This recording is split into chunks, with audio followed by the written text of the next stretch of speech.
The previous series was all about what? Speed. Hi, my name is Cindy herself, the last and the first person that you need to learn about product photography, product videography, and content design in general. So today, we're going to be talking about the zoom effect. What does the zoom effect mean? There's sometimes you watch a video, for example, on Reels and on TikTok, and then you notice that the camera is moving closely to the person, like this. And you wonder how the person was able to achieve that if he or she was recording by him or herself. Or sometimes you see the person speaking this way, normal on the view, and then all of a sudden it is cut closer to the person's face. And then after speaking for a few seconds, it goes back. It's cool, right? It's a beautiful and a fantastic way to keep your audience watching your video. So your videos don't have to stay static and I'll be talking and I'm saying blah, blah, blah, blah. But if I'm speaking and then it's coming close, it's going out, you're seeing close my face and all of that, either call it the zoom effect or we call it the jump cut. Like these jump cuts, the zoom effect is when it's coming closer to you, So those kind of effects are really cool to apply in your videos, and I'm going to show you how to do that, okay? Using the Capcut app. How to do that on our mobile phone using the Capcut app. So as usual, let's dive into it. But if you have not subscribed yet to my YouTube channel, or you have not been following our mini video series on how to edit videos, please start watching all of the videos. That is a better way for you to understand how far we have come and where we are heading. So, I'll see you when we start the tutorial. The app we're going to be using definitely, is as usual, is the Capcut app, right? And then we're talking about the lurk effect, the zoom in effect, right? The jump cut. And I'm going to use, if you watch the video, the previous video before this, the one about the slow-mo, the speed, I'm going to use the same video on slow-mo, only slow-mo, and I'm going to add the zoom in effect on it so that you can see the result you can get with all of these things, all of these little things, little lessons that you've learned so far. So I'm going to tap on the Capcut app, right? Definitely. And of course, we already have the project in there. You can see. If you do not know what I'm talking about, please watch the previous video that talks about speed, how to add speed to the Capcut or how to understand speed to Capcut. Usually I would tap on add new project to load the video, but I already have the video in my Capcut library, so I'm just going to tap on the video, right? And then usually if we tap on the video in the timeline, we go to speed down here and then go to normal and then drag it to probably 0.2 or 0.1. My video is now 1 minute long. Yeah. Or let me leave it at 0.3. I don't really want to make it. The slower you make the video, the longer it's gonna be. So that's that for slow-mo. Let me play it again. You can see I'm moving really slow in the video.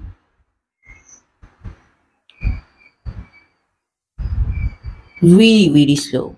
Now I want to add the zoom in effect to this in such a way that as I am walking towards the camera, it looks like the camera is moving closer to me, right? So all I need to do really is the beginning of the video is such a long one, so I'm just gonna start where I started working. Okay, I think this is where I started working. Okay, this is where I started working. So I will just cut that part out. You know how to cut the part out, right? We're going to use split, and then the beginning of the video we delete it because it was just way too long before I started walking.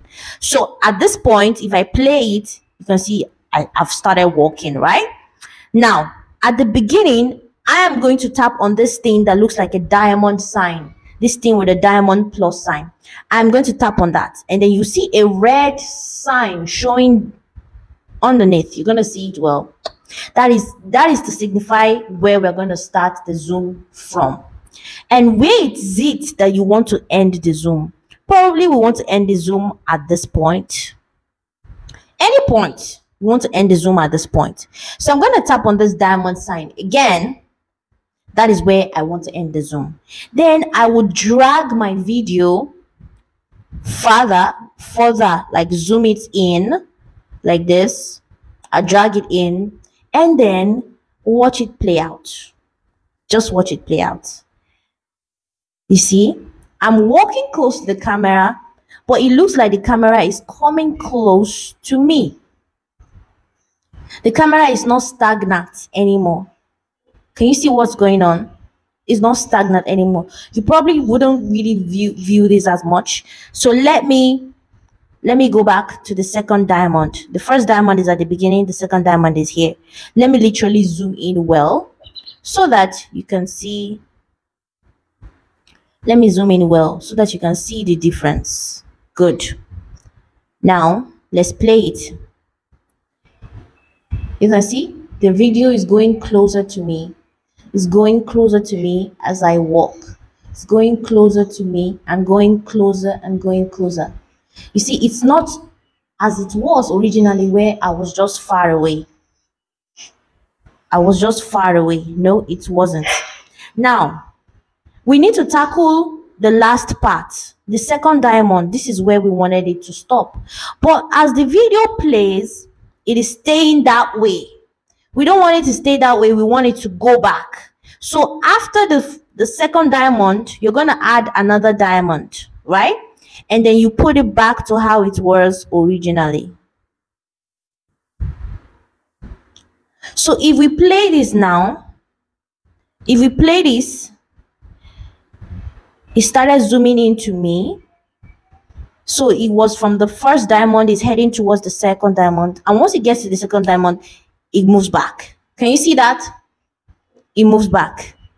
Do you guys understand? Let me show you again. Now, this is the first diamond. This is the second diamond where I wanted to zoom into, where I stretched out my video. And then a third diamond means please go back to the original state. But I had to add another diamond and let it go back to the original state. So that's how you do it over your video. It doesn't literally have to be, you can add as many diamonds as you want and in different places, different size, zoom it in, zoom it out, and all of that. We can even do it at this point where I was trying to, turn, so I can stay here and then I tap on it. I add another diamond, meaning that's my starting point of zoom. And then I add a last diamond, which means that I want it to zoom close to me this way. Feel free to adjust your video however you want to adjust it. You can see that I'm drawing it down. So when it zooms in, if you watch this from here, when it zooms in, it follows the direction of the video and then it stops like this. So as you zoom in, you don't have to zoom in stagnant. You can zoom in and move the video like this. You get? If I move the video like this, if it starts from the first diamond and plays, that is how it is going to move the video. Can you see that? It moves the video to the side.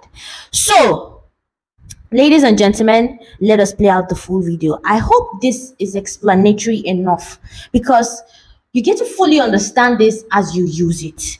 The whole secret is in this diamond. You have your starting diamond, you have your ending diamond. And wherever it ends, it continues that way. But if you don't want it to continue that way, you have to add another diamond to take it back to its original position. So that is what we did in the third diamond here. So they are called key points. Yes, they're called keyframes. Sorry, they're called keyframes. So these diamonds are called keyframes. This is the beginning keyframe. This is the ending keyframe, which we zoomed in, and then we took it back with the third keyframe. So let us play this all over again. So as I am walking, the video is moving close to me, following the zoom in distance, and then it goes back from the third diamond. And again, you remember we added 2 more diamonds towards the end when I was about to turn, and then I adjusted the video in such a way that it moves close to my head. So as I get towards the end, it now zooms close again, just like in the video. You see that? It zooms close, and that's it. So someone, a novice with no clue or idea how this editing is done, would think that the video or the camera was moving closer and all of that. They were zooming in and zooming out as they were recording. No, that's not what they did. It was just all in editing. So that's what the lurk effect, the zoom in effect is. It's all about adding keyframes to how you want it to be. Now, there's something that I would also like to show you. Like, you can add keyframe to anything. Let's say, for example, I'm going to add a text, right? Let me, down here, I'm going to add a text, and probably I tap on add text, and I just want to write my name, Simbi, right? Simbi. And then I change the style to this, you know, probably I tap on effect. Oh, now this is going to take a while. I tap on effect and probably use one of the effects. You have to be connected to the internet for Capcut to load this feature. So I'm going to increase the size of my text. Now, let's say my text starts from here, right? And I want my text to journey from here to here. All I need to do is to use keyframes. Keyframes is like telling something to move from point A to point B in your video. That's all about keyframes. Now, let's say I drag my text to the end of the video. I want my text to show through the end of the video, right? I drag it. Now my text is going to show through the end of the video, but I want this text to move slowly like this upward. So all I need to do is to add a keyframe at the beginning, right? I tap on the keyframe. You can see the red sign here.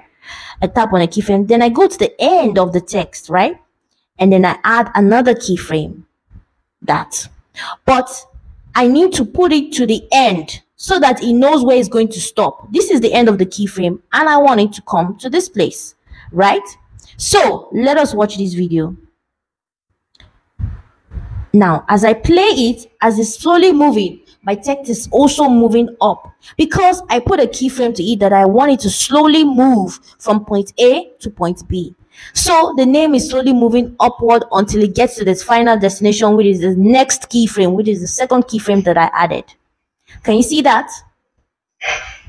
Because the video is long, so the movement is going to be slow. And because I said I want it to be at the end of the video that it gets to its destination. So you can see this. Now, you can even tweak it and say, oh, I want this text to shift left, right, and center before it gets to the top. You can do that.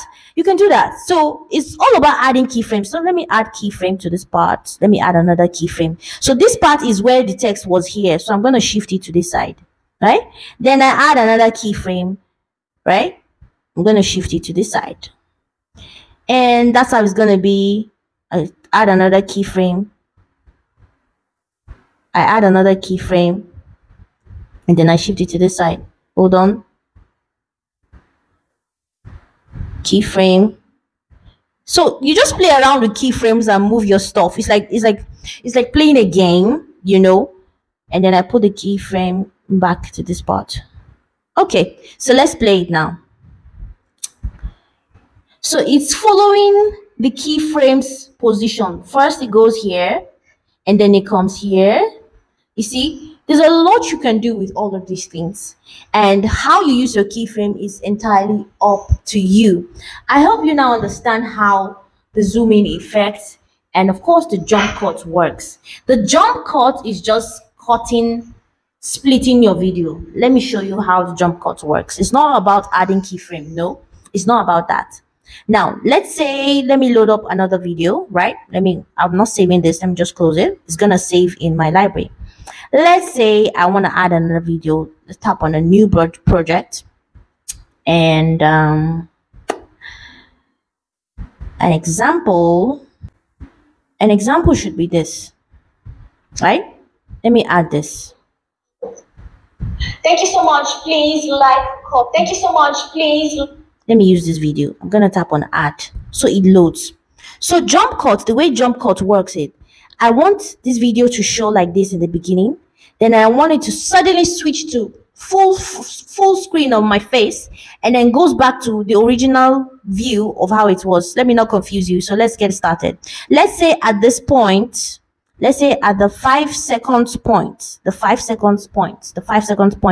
I want it to show my face. And then after 2-3 seconds, it goes back to its position. So at this 5 seconds mark, right, I'm going to tap on the video and I will split it. And then for another 2 seconds, right, For another 2 seconds, I'm gonna split the video again. So this part for the within 2 seconds, I want it to just be my face. So I'll just tap on it, and then I zoom my fingers in, position it properly, and then you see how it plays. Thank you so much. Please like, comment, subscribe, and follow me. I really appreciate it. Can you see that? Suddenly it shows the face and then it goes back again. So that's how you do your jump cut. It's just to intertwine, and all of that. Maybe probably in the middle of this, I can split it, right? And then maybe probably make this one bigger, right? Make it full screen a little. So when it plays, thank you so much. Please full screen, like, it goes back, subscribe, and follow me. Then it goes front again. You see? So that is how job cut works. It's just zooming into the video in some parts of the videos and zooming out and leaving some parts the normal way how it was. So it's really sort of interesting if you incorporate that in your videos, your talking videos and all of that, just to make the video more interesting to watch. So don't just leave it as boring and we're just looking at you. There's no, some switch, right? You do some cuts, we see your face, you go back, you keep us engaged. So let's watch this again. Thank you so much. Please like, full screen, comment, subscribe, and follow me. Zoom out. I really appreciate it if you do all of these things. Then back out. So it's a really cool trick, which is very, very simple, by the way. It's a really cool trick to add to your videos just to keep your audience engaged. I hope you've learned a lot. This is just like, if you don't understand, please kindly rewatch the video again. And if you have questions, write it down in the comment section. I'm definitely happy to answer. Thank you. It's really cool, right? And very, very useful. So next time you're making a video for yourself or video of someone, try to apply those effects. It's really, really, really going to make a huge difference on the reach and the number of views that you get on your videos. So thank you so much for watching, and as usual, there'll be a next video, another series on another feature on how to use the Capcut app, talking about another feature. I don't know what it is, but I'll see you in the next video. Thank you so much for watching, and if you have questions, if you have something nice to say, please leave them in the comments. I'm gonna reply you. All right, bye.